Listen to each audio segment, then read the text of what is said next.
In some quiet corner inside you, a small voice still repeats your name, not to accuse you, not to demand anything, but simply because it never stopped waiting for you. Maybe you felt it before. That soft pull in your chest, that ache that appears in moments of stillness, like a forgotten echo trying to find its way back home. It's strange, isn't it? How something you buried so long ago still knows exactly where you live. Imagine a room, one you haven't opened in years. The kind of room that carries a faint smell of old notebooks, rain on the window, and a childhood you swear you've outgrown. There's dust on the shelves, a toy with a missing piece, and a small sweater folded in a corner. The kind a child once refused to throw away because it made them feel safe. You locked this room for a reason. Maybe you were too young to understand what hurt meant. Maybe you were told to be strong. Maybe you learned early that silence kept the peace. So you hid the pain there, like a secret no one ever asked about. But the truth is, what we bury doesn't disappear. It waits. And sometimes, in the middle of an ordinary day, while you wash dishes, answer messages, or pretend everything is fine, you feel it again. A small tug, a whisper, a memory with your name written on it. Do you remember the moment you decided it was safer to hide your feelings? Do you remember the day you became grown because no one else was there to hold you together? That part of you never stopped calling, not because it wants you to return to the pain, but because it wants you to return to yourself. And maybe that's why you're here now, listening to these words. Something inside you, that quiet, buried something, is tired of being alone in that locked room. It wants to breathe again. It wants to be seen. It wants to be held by the adult you became. The adult who finally has the strength that the child never had. So just for a moment, stay still. Feel this gentle ache without running from it. Because the voice calling your name isn't a wound trying to reopen. It's a small version of you asking if you can finally come back and pick them up. And maybe, just maybe, you're ready to answer. There is an old box inside you. You know exactly where it sits, even if you've never touched it with your hands. It's hidden in the farthest corner of your inner house, the place you stopped visiting when growing up became an emergency instead of a choice. The box is small, but it feels heavy. Its edges are worn, the lid slightly crooked, as if a child once tried to close it in a hurry. There are fingerprints on it, tiny ones, the kind only someone scared and alone could leave while trying not to cry too loudly. You didn't mean to abandon it. You just did what every child does when the world becomes too confusing. You took the feelings you couldn't name, folded them the best you could, and pushed them inside that box so the adults around you wouldn't notice how much it hurt. Inside it, there are memories you've convinced yourself never existed. The afternoon when you waited for someone who never came. The moment you learned that your tears annoyed people. The time you tried to speak, but were told to stop exaggerating. The way you hid your fear because nobody had time to understand it. None of these memories scream. They don't break anything. They just sit there in the dark, carrying your younger self's quiet hope that one day you would come back for them. Sometimes you walk through life with a strange heaviness you can't explain. Not sadness exactly, more like a soft pressure behind your ribs. The weight of that box trying to shift, trying to remind you that it still exists. Isn't it interesting how your body remembers what your mind learned to forget? You feel it in the way you apologize too quickly, in the way you fear being a burden, in the way you pretend you're fine, even when your hands shake. You feel it when someone raises their voice, when plans change abruptly, when love feels too close or too far. The box moves inside you then, quietly, gently, as if asking, "Are you finally ready to look at me?" And maybe that's why this moment feels different. You're older now, softer in some places, stronger in others. You've learned enough about life to know that avoiding the past doesn't erase it. It only keeps you stuck in patterns that were written by a child who was just trying to survive. So imagine yourself standing before that old box. The air is still.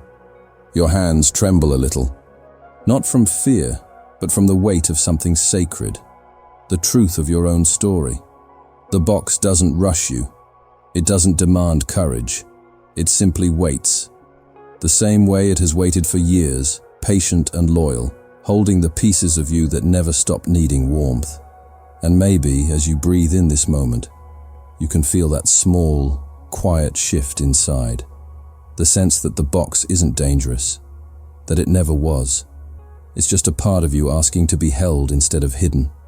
You grew up believing that strength meant pretending nothing ever hurt you. Somewhere along the way, the child who once cried freely learned to hold their breath, hold their tears, hold their needs, until holding everything became your default way of surviving. And now, as an adult, you wear this invisible armor so naturally that most people never notice the weight of it. They see your calm expression, your collected tone, your ability to handle things. They don't see the tremor underneath. They don't see the child who once whispered, "Please don't leave me alone with this." It's strange how you learned to build walls without ever being taught how to rest behind them. You walk through life trying to appear unshaken, careful not to ask for too much, careful not to disappoint, careful not to break the version of yourself you constructed to stay safe. But there are clues, quiet ones, that reveal just how much of your adult self was shaped by the wounds you hid. Like the way you say, "I'm fine," so quickly that even you start to believe it. Or how you immediately blame yourself when someone is distant, as if your existence must have done something wrong again. Or how you find it easier to take care of others than to admit you need anything at all. Sometimes it shows up as perfectionism, that desperate urge to do things flawlessly, not because excellence brings joy, but because mistakes once cost you love. Sometimes it appears as hesitation, a subtle fear of taking up space, as if speaking your truth might inconvenience someone. And sometimes it becomes self-silencing, the reflex to swallow your feelings before anyone else can see them, the same way you did as a child when showing emotion only made things harder. You grew into someone who anticipates needs that aren't theirs, who apologizes for existing, who stays quiet to avoid conflict, who tries to be easy to love even when your heart is begging to be understood instead. But here's the gentle truth, the one you've always known but never dared to say out loud. None of these behaviors came from who you truly are. They came from who you had to be in order to survive what hurt you. As a child, you learned that being invisible was safer than being rejected. You learned that being strong was safer than being vulnerable. You learned that needing nothing was safer than needing the wrong person. And even now, as an adult with more power, more knowledge, more freedom, those old lessons still live inside you, still guiding your reactions, still shaping your relationships, still calling you back to the same patterns you swore you would outgrow. Is it any wonder that the same fears return? They aren't new. They're just familiar. Echoes of a younger you who only wanted gentleness in a world that didn't know how to offer it. And maybe that's why you feel exhausted in ways you can't explain. Why you wake up with a heaviness that doesn't match your day. Why small disappointments cut deeper than they should. Why being loved feels confusing, and being ignored feels expected. It isn't weakness. It isn't failure.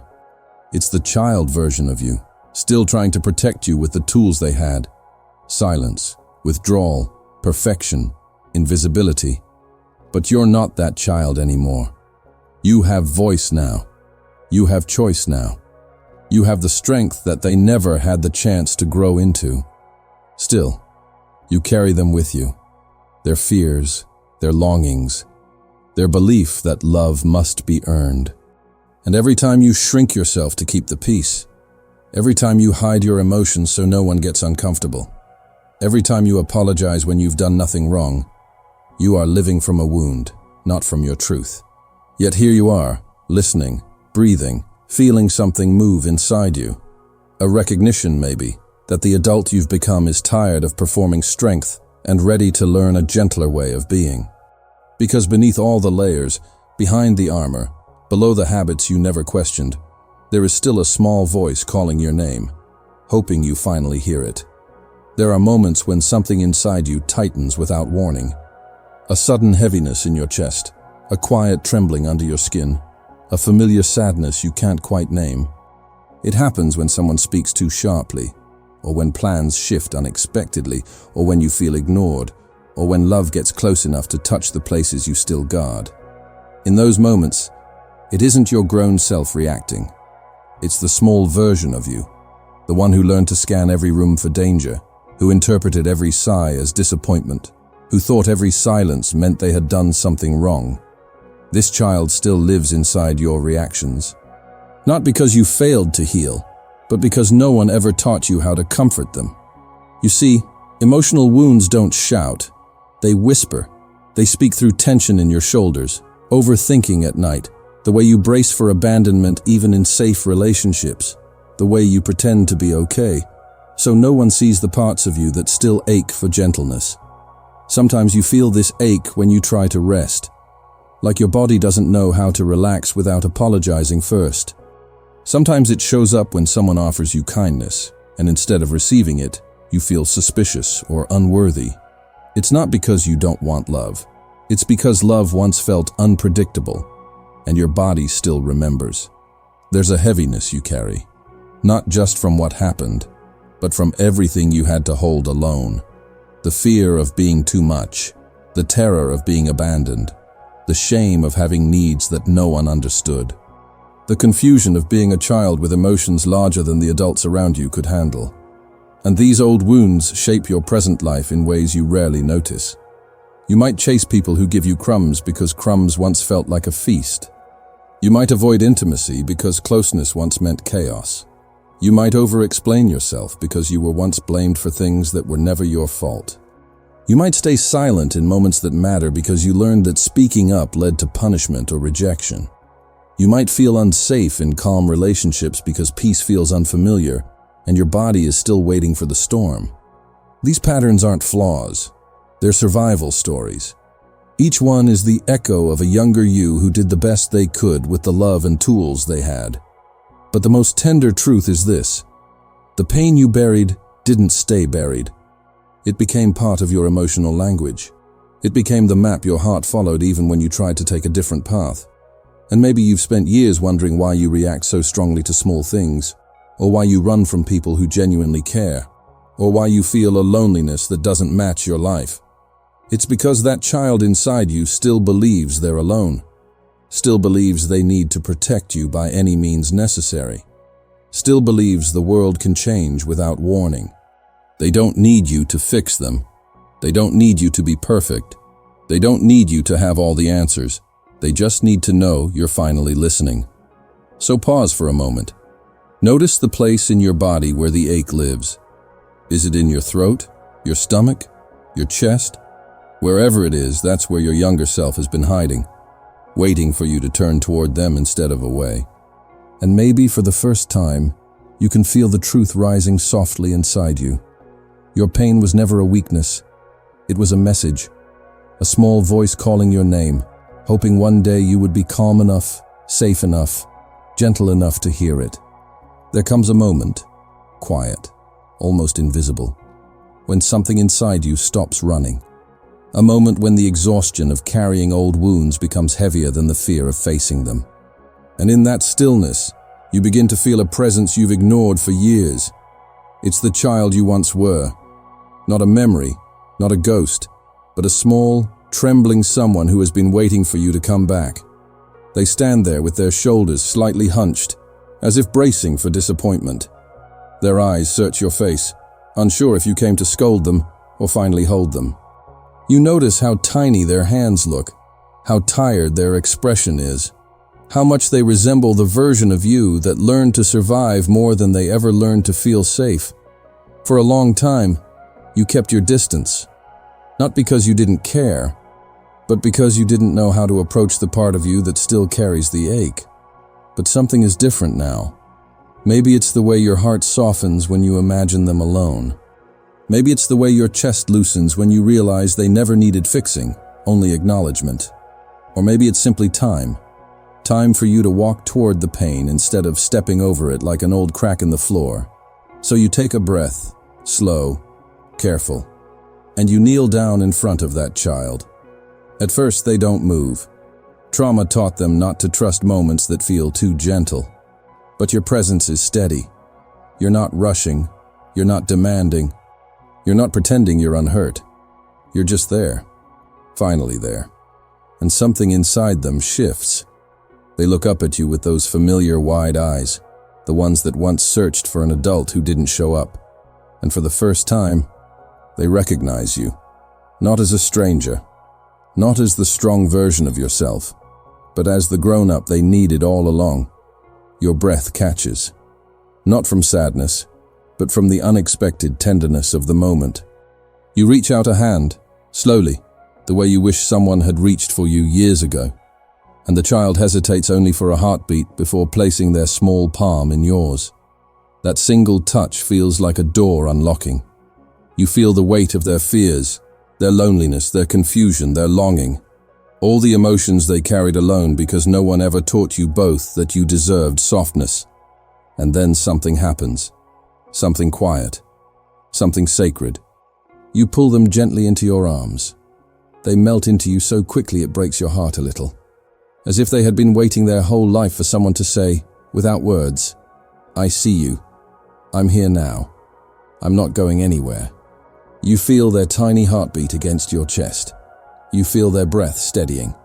You feel your own body unclench, as if a lifelong tension finally found permission to let go. For a moment, you hold each other. The child trying to understand safety, the adult realizing they finally have enough love to offer the version of themselves that needed it most. You whisper something you've never said out loud. "I'm sorry you went through so much alone. I should have come sooner. But I'm here now. I'm here." The child doesn't respond with words. They simply rest their head on your shoulder in the kind of trust that cannot be forced, only earned with presence and patience. And you realize something profound. The pain you buried wasn't calling you to revisit the past. It was calling you to reclaim the part of you that never stopped hoping for a gentler world. As you hold them, you feel an inner warmth, soft, steady, honest, spreading through your chest like light finding its way through a cracked window. This is what healing feels like. Not loud, not dramatic. Just two versions of you finally meeting in the quiet place where all the old stories begin to soften. For the first time, the child is not alone. And for the first time, the adult is no longer afraid of the voice inside that has been calling their name for far too long. There is a soft stillness inside you now, the kind that arrives only after truth has been spoken and something long neglected has finally been held. You can feel it, can't you? A quiet looseness in your chest, a gentler rhythm in your breath, a sense that the child you once left behind is no longer waiting alone in the dark. Healing doesn't erase what happened. It simply gives the wound a different ending, one where you are no longer running, no longer hiding, no longer abandoning the parts of you that never stopped calling your name. And maybe now, a question rises softly within you. What happens when you stop treating your emotions like intruders and start welcoming them like long-lost pieces of home? What changes in your life when you speak to yourself with the same patience you offered that small, trembling version of you? What opens inside you when you finally allow yourself to be held by your own tenderness? Let these questions linger. Let them echo. Let them become part of the silence you carry forward. And if this journey touched something in you, if it cracked open a door you didn't know was still locked, consider leaving a super thanks as a way of saying, "I'm here, I'm healing, I'm choosing myself." I would love to know from where in the world you're watching this, and what part of this story whispered to you the loudest. Share it in the comments. Your words might be the gentle touch someone else needs today. And if you want to keep walking this path with me, with softness, with honesty, with depth, subscribe to the channel. There is so much more to unfold together.